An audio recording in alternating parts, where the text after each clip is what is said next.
ভারত নিয়ে বাংলাদেশের মন্তব্য প্রসঙ্গে কোনো গ্রাহ্য করা উচিত নয় বললেন ভারতবর্ষের প্রাক্তন বায়ুসেনা প্রধান অরূপ রাহা। ভারত নিয়ে বাংলাদেশের পক্ষ থেকে একের পর এক বিভিন্ন মন্তব্যের পরিপ্রেক্ষিতে এদিন হাবড়ার একটি অনুষ্ঠানে এসে প্রাক্তন বায়ুসেনার প্রধান অরূপ রাহা বলেন, আমাদের তরফ থেকে কিছু বলা উচিত নয়, অন্যরকম পরিবেশ তৈরি হয়েছে সেখানে, তাই তারা বলছে, তবে যারা বলছেন তারা কোনোদিনই ভালো পদে ছিলেন না। এইসব আজে বাজে কথা সে যেই বলুক কোনো মানে হয় না, আর তার কোনো একটা রেসপন্স দেওয়া ঠিক নয়।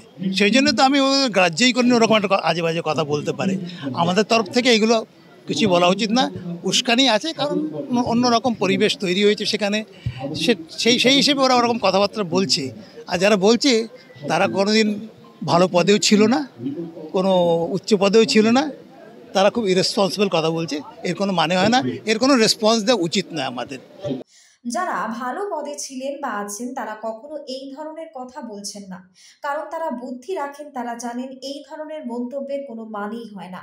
জঙ্গি তৎপরতা নিয়ে তিনি বলেন, বর্ডার সিকিউরিটি ফোর্স এবং ইন্টেলিজেন্ট আরো স্ট্রং হওয়া উচিত এবং রাজ্যকেও একসঙ্গে কাজ করতে হবে, তবেই কিন্তু মূলত সমস্যার সমাধান হবে। প্রাক্তন সেনা যদি একজন মেজর কিছু বলে সেটা গ্রাহ্য করতে হবে?